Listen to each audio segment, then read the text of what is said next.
Hey, welcome to the Bodies Built Better podcast. I'm your host, Jackie Tan, and this show is all about human performance. I chat with athletes, coaches, health experts, and scientists on all the best tips, tools, and strategies to help you feel your best and experience your extraordinary potential. So firstly, I wanted to say welcome back to the show. If you haven't noticed by now, this year is a little bit different. If you're a fan and follower of the show, you'll know that I have changed things up a bit. And normally I would be on break from the podcast, and as crazy as it sounds, I would be on a 6-month break because the seasons I would normally do from June to December, and then I would take January to June off. But I just found that, I create so much positive momentum during the season. And then to take 6 months off was just, it didn't make sense to me now that I've really got things going and things, like I said, have created some really great momentum. And why, when you have that, would you want to put a pause to that? So I haven't. Here we are. It is a bit different. It's not the guest appearance every week. The last few, if you haven't tuned in, they're really short episodes. It's all about posing a question to yourself and reflecting upon what you believe or what you're currently doing, whatever that particular episode is about. And I think it's really important because firstly, I think we can just get into that sort of autopilot mode where we are doing same thing day in, day out, and we forget to check back into ourselves. So these questions and these episodes provide a little bit of that questioning and reflection based on what you're doing. And I don't believe we can really move forward without doing that reflection process. And look, honestly, it's going to be different for everyone and how you continue to self-improve and develop and move through life.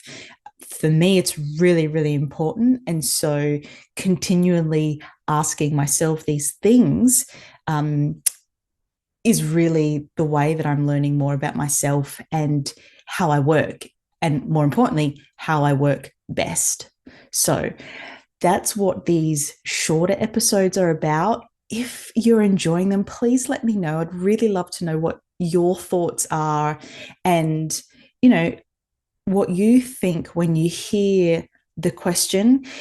What's that first feeling, that first reaction? Is it triggering? Is there resistance? Because I think all of this also is a sign of something. And if there is a bit of resistance, maybe it is something you need to consider or really dive into.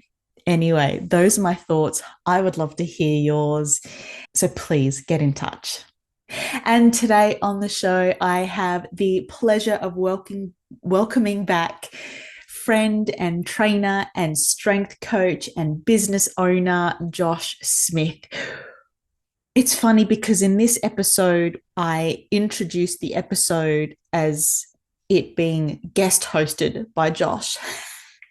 And what I realized by the end of it was just the usual format. And that was he's a guest and I'm interviewing him.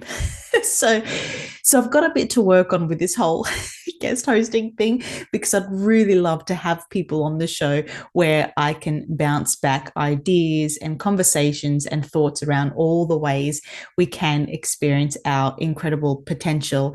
But this was really fun. They're always fun with Josh. We talk about New Year's resolutions or not being, Josh doesn't call them that. I don't really call them that. I know a lot of the clients that I've spoken with don't really have New Year's resolutions. That's not what they strive for anyway. But I really love his goal, his challenge to himself for the year. And this is what we talk about. And I think it's a really important conversation because firstly, the goal itself is a challenge, and it's something that I can relate to in the sense of giving something up in order to feel your best and get the best from yourself.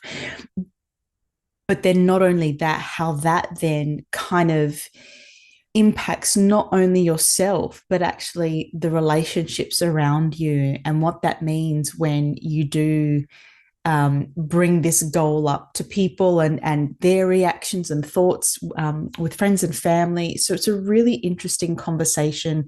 I know you'll probably relate to it in the sense that you may have experienced something like this before, where you've decided to make a choice for yourself and yet other people feel affected by it, which I find really interesting. So without further ado, let's dive straight into this one with Josh Smith.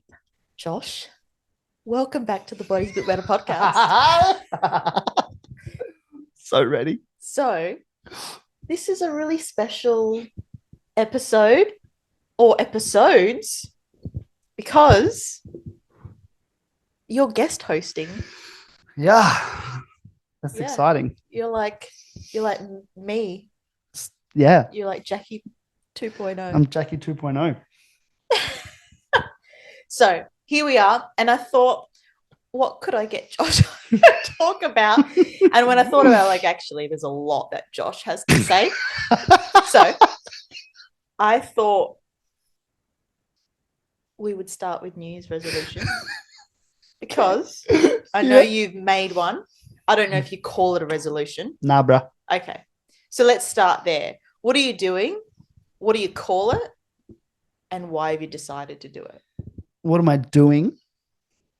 Basically, the end of last year, I challenged myself with some stuff. I call it like a challenge, right? It's a challenge. It's a growth and development. It's a reflections on what was, and then what do I, how do I want to challenge myself, and what do I want to be, or how can I try and be better, try and evolve a little bit, is basically how I was thinking about it. And what I have resolved to do, which is where the resolution guess comes from, is this year, I'm not drinking alcohol. Now, context, I drank a lot of alcohol last year, all right? And it would be casual, like, I wouldn't say anything above average, right? But it'd be like casual beers or casual wines, or enjoying this when you go out for dinner, that kind of stuff, right? But on top of a bunch of other things I'm implementing into my life or removing from my life, one of the biggest ones I thought about was, what are things that we do as people that are socially acceptable, that are not necessarily the best for us physically or mentally? And that would be a challenge to remove from your life and or add in if you go another way. And for me, I was like, in the situations that I'm in, and the environments that I'm in, it's very socially acceptable to drink, have beers, go out for wines and whatnot. It's not the best for your body. It's not the best for you mentally. And it's also not the best for you financially, right? So the end of the year, I did a full year review where I went through my bank accounts, I went through my calendar, I went through, the situations that arose last year that I could remember, so the memory, and analyze all of them to be like, okay, what did I actually spend money on? Right? What did I actually, or where did I actually spend my time? How did I think about certain things when it came up? As I go through my calendar, I'm like, oh, I remember that meeting, that wasn't that good, or that was that good, or and then use that as a basis for like, cool, well, I can tell you exactly how much I spent last year on a whole bunch of topics, or a whole bunch of areas. I can tell you exactly where I spent a whole bunch of hours. I can tell you exactly how I felt after certain things, now that they've passed.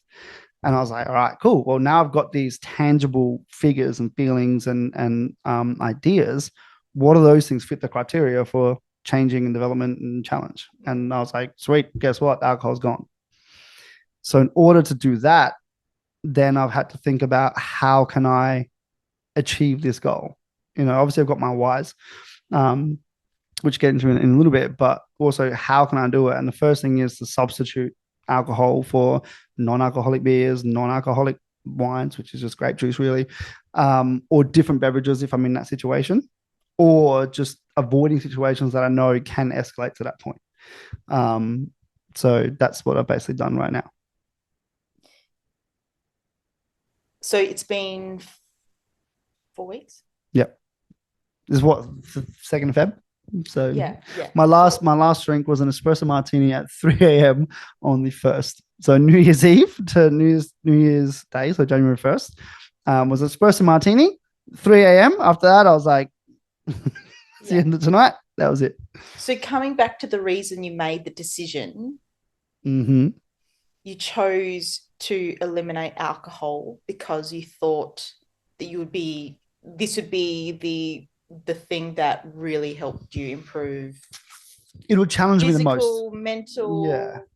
mental, and relationships. Like, what's the thought process around that? Because obviously there's a relationship, I won't say issue because that's not what it is, but that's going to be a challenge Mhm. because your relationships can revolve around getting together for a beer or Yeah. whatever it is. Yeah. So, what's the thought process behind that and then having to deal with that?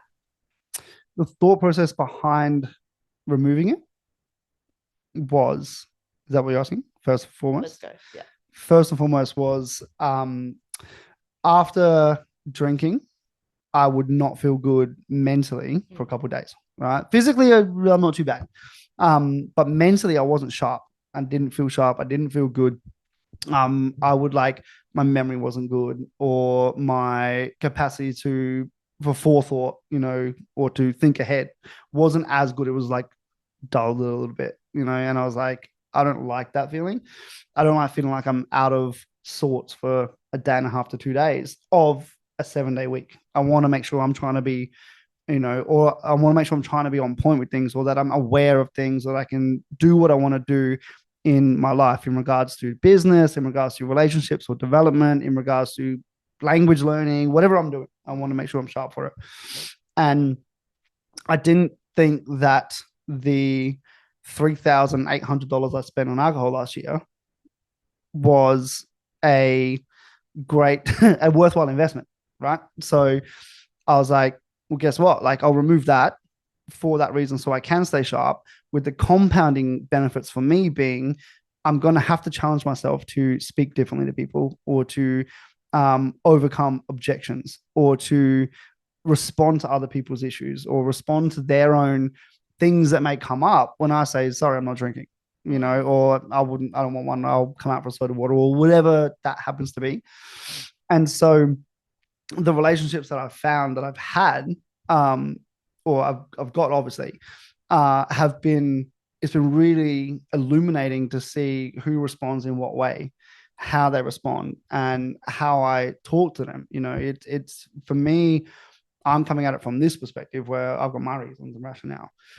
And when I hear, when someone might say, hey, you want to be? I'm like, no, beer, I'll grab a juice or something. Oh, you're not drinking? Like, no, I'm not.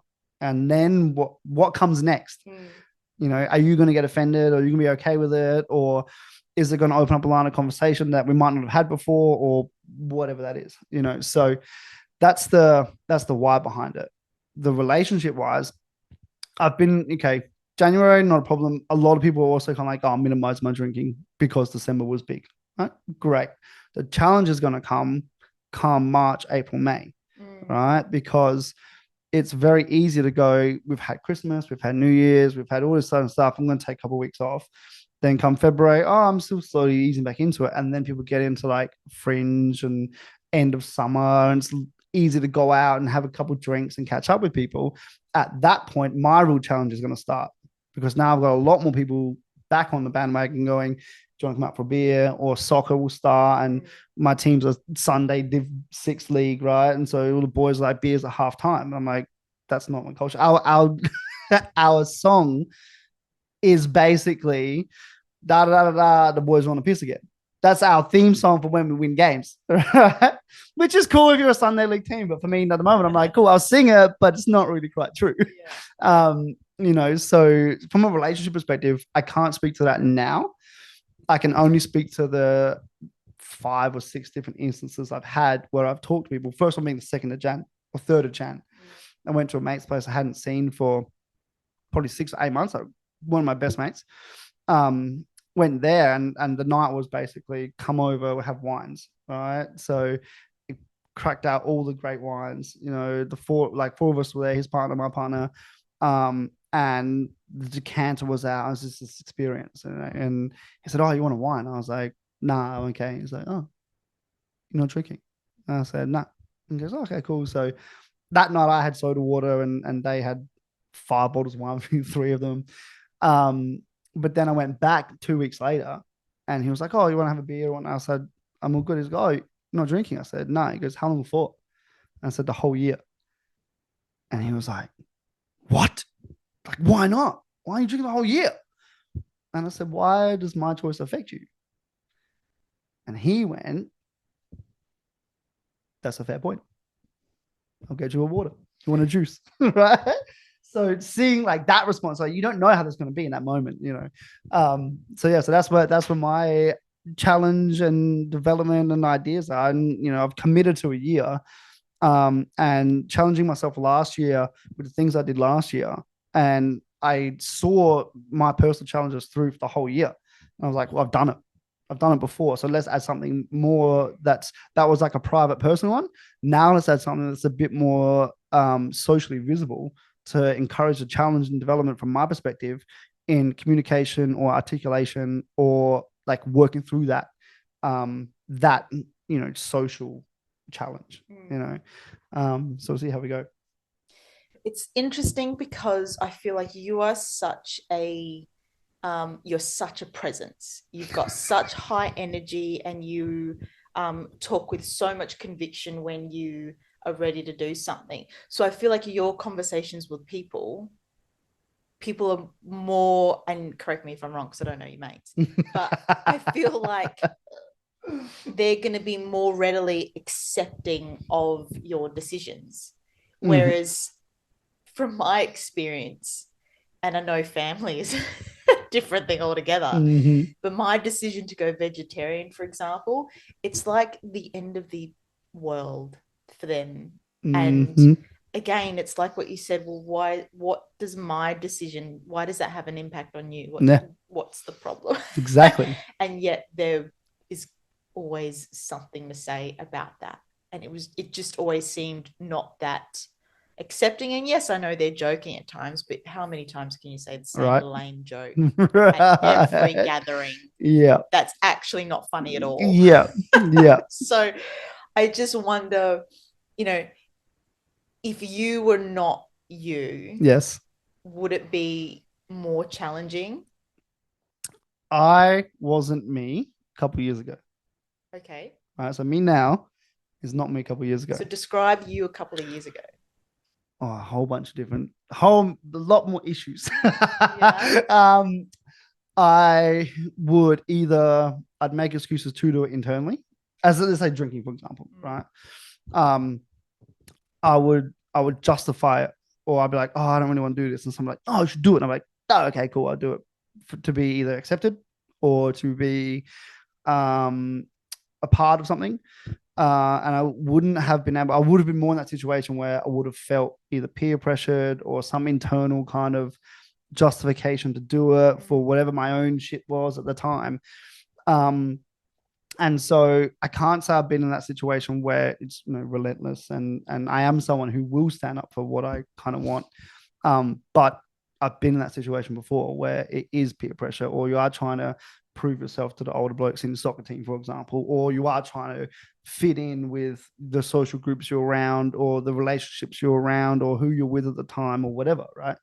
So me now is very different to me then, and I would have fed into that, and I've been like, all right, cool, I'll do it. Like me committing to a year no alcohol is fucking incredible. Like I wouldn't have even mid last year would be like, that's not possible for me. Mm-hmm. So I think for if you're in the situations where you do get that pressure from family or from close friends or from the people you're around, I think the shift for me came when I really decided to not give a shit about anyone else's opinion and lean into what I was feeling and what I wanted to do. And that is the way I feel about it is a stepwise process. Mm. Like you don't just go from like saying, oh yeah, I'll do that and have some drinks to being like, I'm not going to drink for a year. Like this is a Yeah, exactly. great divide. Or even a step back from that and going, oh, I'm not going to care what they think. Exactly. So it's taken a lot to get there. And so, um, talk about with my partner in regards to like boundaries. It's you don't just if you've got a paddock, right, of sheep and you want to actually build a boundary around that, like literal boundary around that. You don't just put a whole boundary down that's done, right? You start peg by peg. You put a peg down and then you put the next peg down, you connect them. And then you go to the next one and you connect them. And eventually the more you connect, the more you actually can put a boundary around what's actually happening. And that's how I feel about it. I really love that analogy. So let's just work on that for a second. Putting a peg down is what in real life? In real life, it's Is that like the first no? It's the first no. It's the first no, and then the no that might get pushed back, but it's when you stick to that no. Mm. Right? It's not the no. Oh, okay, I'll do it after a bit of a push. It's the no, and I stand by that. That's the first peg, and that could be something like, "Hey, George, I'm going to go for coffee tomorrow." No, I don't, and with no justification necessary, and you stick to it. Mm-hmm. And even if there is a justification for it and you say because blah blah blah blah blah, as long as you stick to it, that's that first peg, and then you build on that. It can be a no to a coffee that then turns into a no to a birthday that or an event that then turns into a no to a whatever that may be next, and then that continues and that continues, and eventually those around you will recognize that, oh, Jackie's not eating meat, so we're not going to ask her, we're not going to say things. It could be something as small as someone makes that lame joke at family gathering and you say, you know what, that's actually not funny, so why do you continue doing that? I'd appreciate if you don't ever bring that up again. There's a peg. And they do it again. So look, I've told you once before, if you do it again, I'm not going to be in this conversation with you, I'm just going to remove myself. There's a second peg, and it builds from there. So it can be conversation, can be action, but it's something where you stand by what you want for you that then eventually builds that boundary, and then you've got it there. Which is super, super easy said than done. Absolutely. So let's just say you're committed to that. What if they're not respecting those boundaries?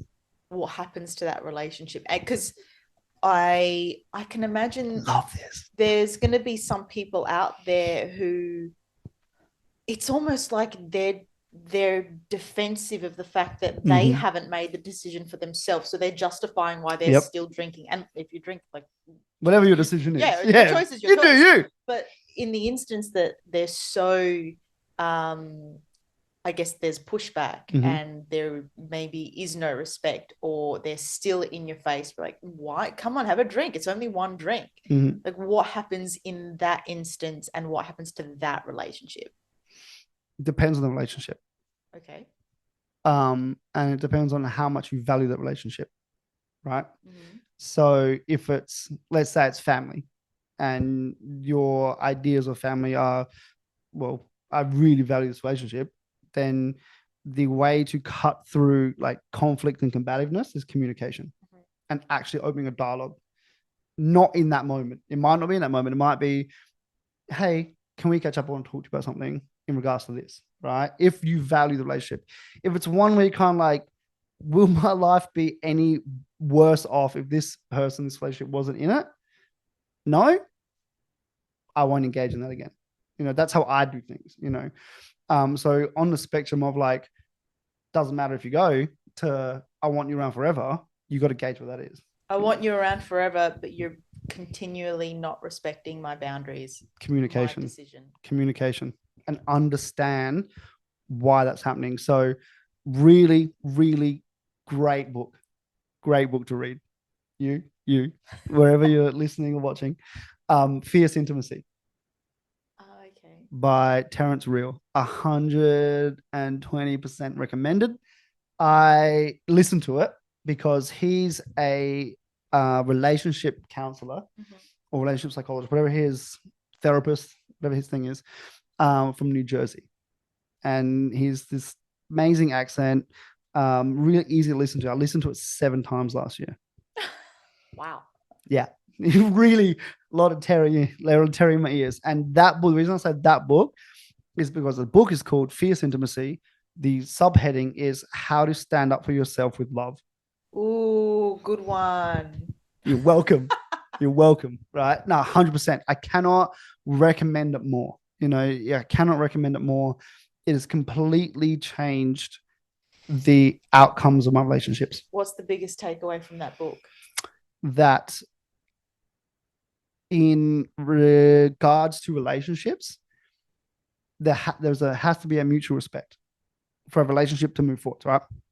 And understanding how you work when you're in conflict, when your emotional state is heightened, um, allows you to then better understand the other person where they might be at, and then seeking that understanding allows that communication to occur. The biggest takeaway: where is Jackie right now? We're in conflict. Is she heightened? Is she walled off? Is she aggressive? What is she disrespecting me? Like, what is happening there that we can then talk through? And whether that means we take a break, or as in like in that moment, we say, guess what? As part of our relationship, we allow ourselves to leave, go to your room, go have a sleep, whatever it may be. And when you're ready to talk about why you feel this way and why I feel this way, then we can move forward. So I honestly believe that the greatest takeaway is that understanding of basics empathy, understanding where they're at, how they're presenting, how they're talking, how they're acting, and then empathizing with that, but also maintaining what you want to achieve, like what you're resonating with in that moment. And not necessarily like what you want to achieve. It's like, okay, I value this person, I love this person, but we're both heightened. We need to actually come back when we can communicate. That requires a lot of self-awareness to be able to go, we're both triggered here, And high a lot of emotional practice. state, and we need to put this on pause. Mm-hmm. It's huge. And so I wonder then, like, where does that come into play? Where's the need for self-awareness, or at least a good level, base level of self-awareness to go first? I'm able to recognize these sorts of situations, press pause, go away, come back and readdress it. That's one.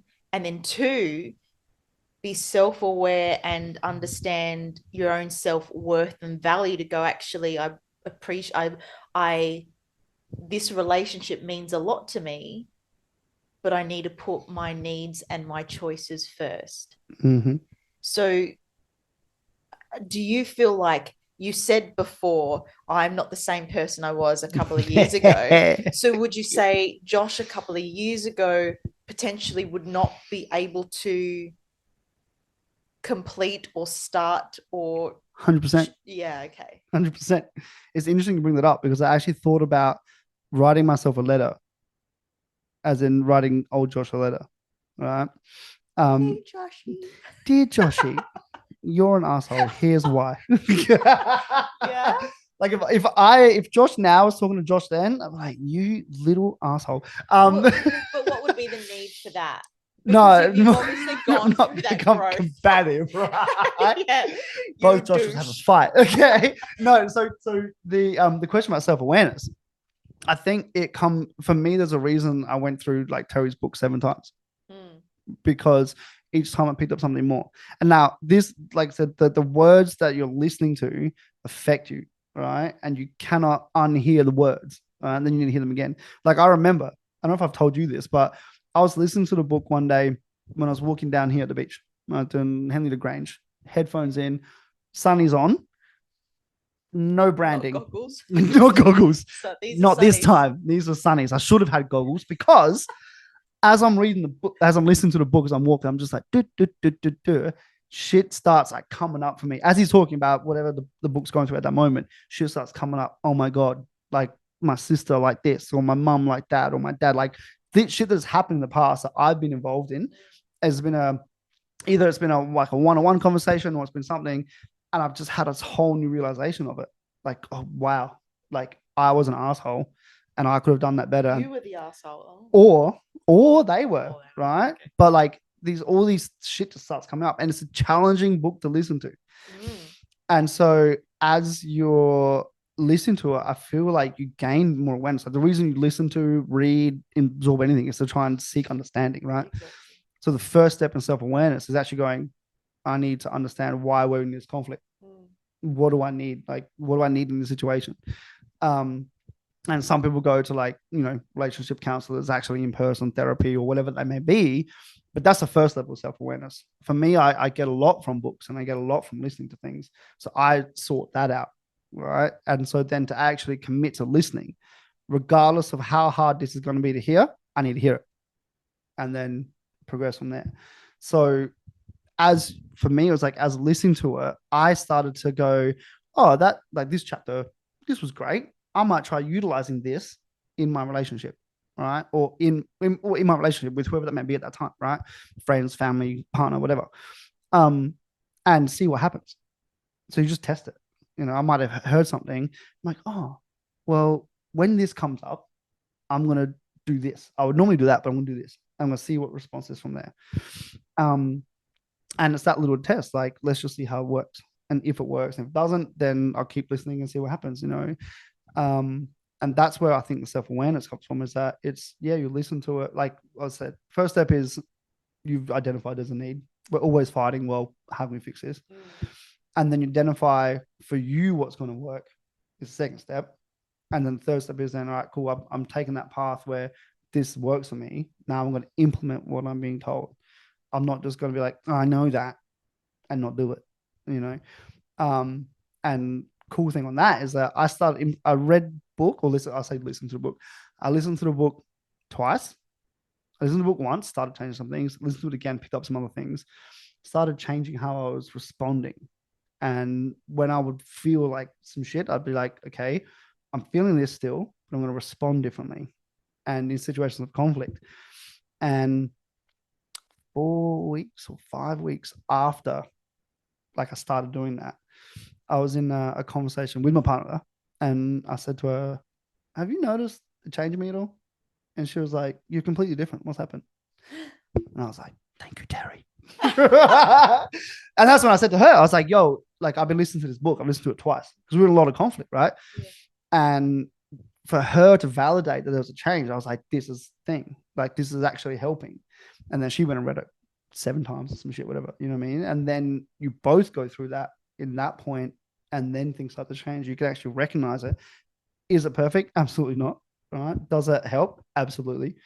And so once you bring other people into that as well, and that understanding is, it becomes a lot easier to be like, I can see you're in this way, or I'm feeling like this, to communicate that. That's why I said the communication helps get through the conflict or the combativeness from someone else's stuff.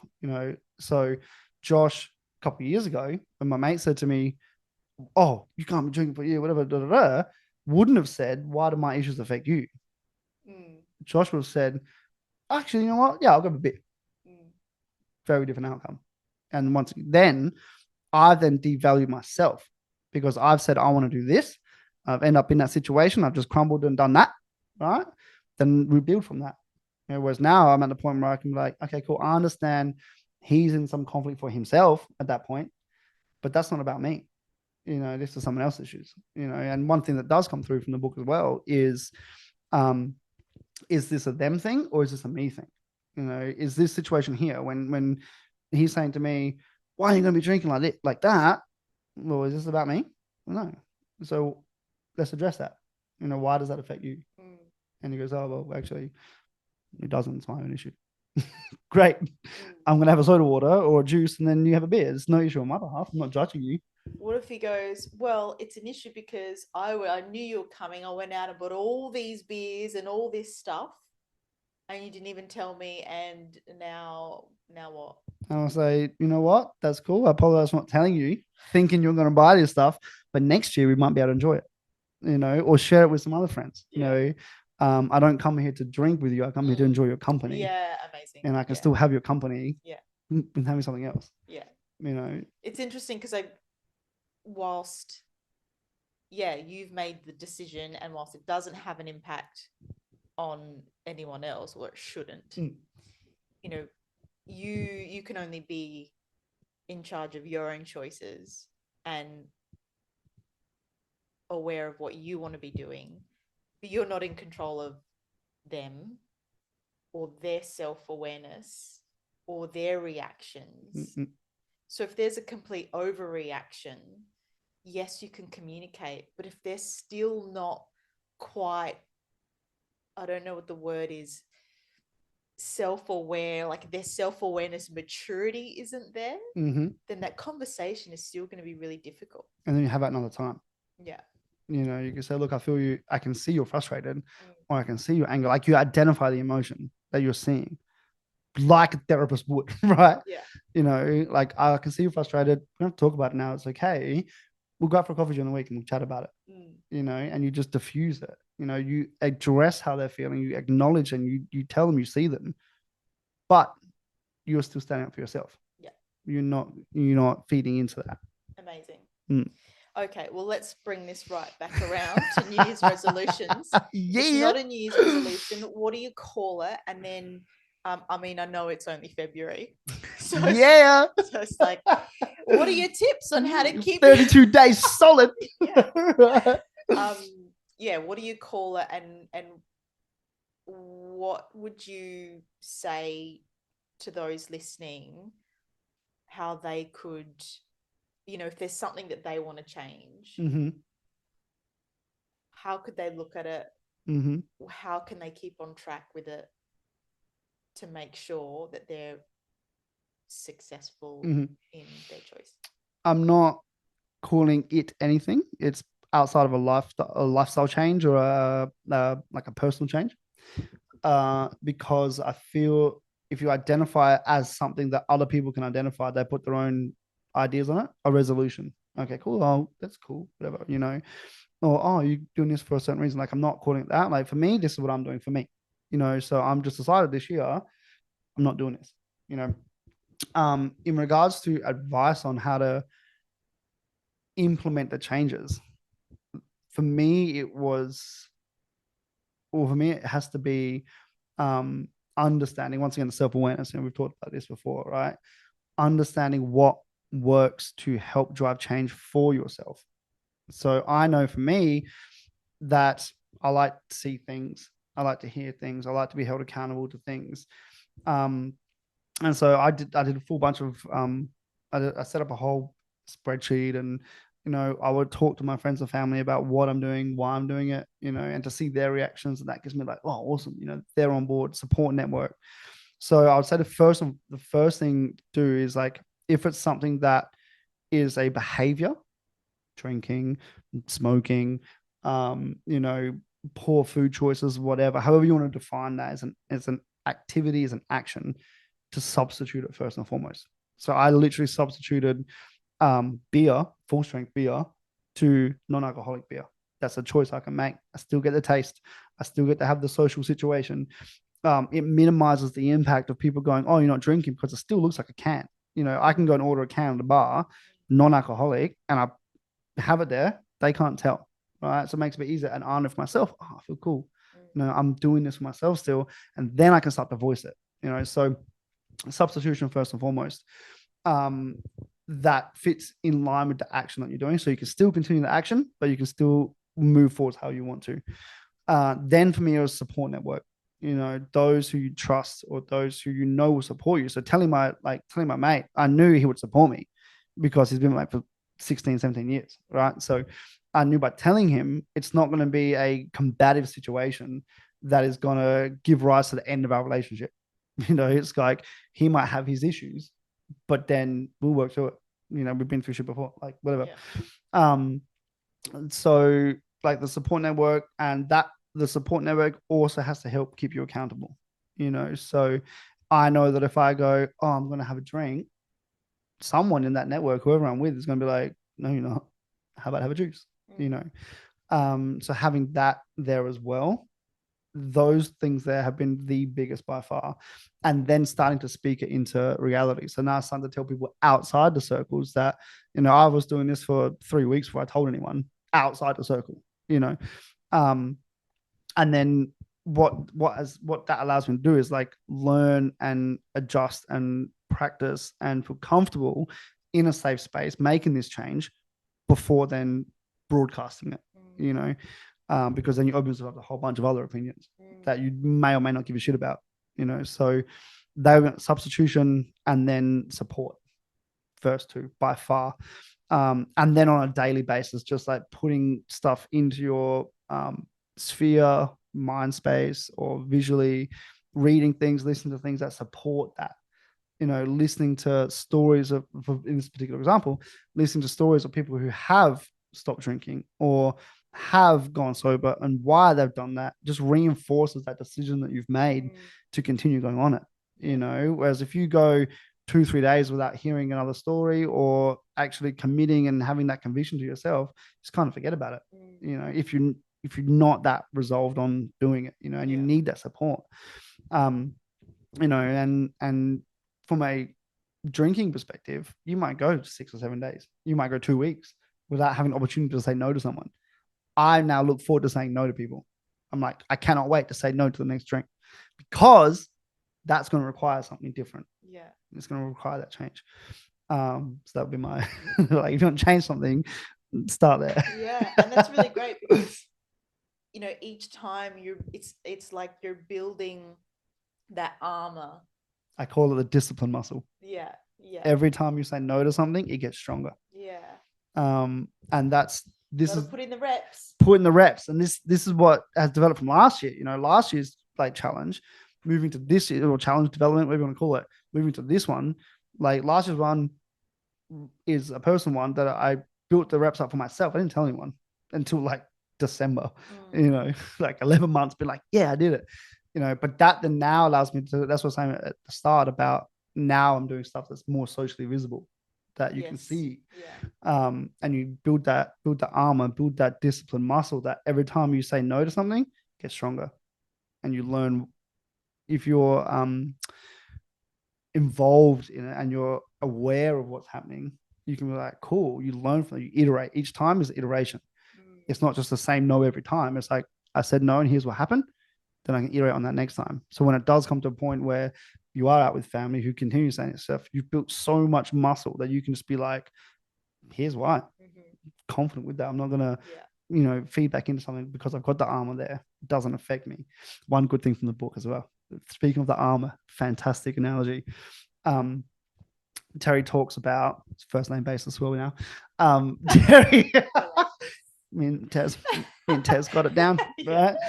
He talks about the skin on an orange, right? And you being the fruit of the orange, and the skin of the orange. The inside skin is white, the outside skin is orange, right? The inside skin protects others from your shit. The outside skin protects you from their shit. And I was like, yes. Nice one. And it's about like building that armor, you know, because I'm not going to be going and putting my judgments on other people for them drinking now. You know, like, it's not my position to do that. That's the inside skin, you know, and learning, okay, cool, I might feel this way, but I'm not going to project onto them, you know. And then outside, building that armor so nothing from the outside comes in and affects you. Yeah. When you say no to them, you say yes to you. Boom! So I reckon we'll end this off.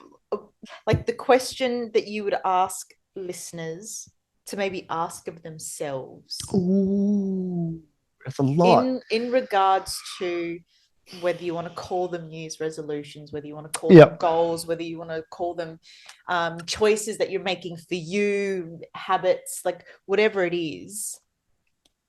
What is something that you want them to think about that questions what they're doing at the moment? What situations do you find yourself in where you're at conflict with yourself?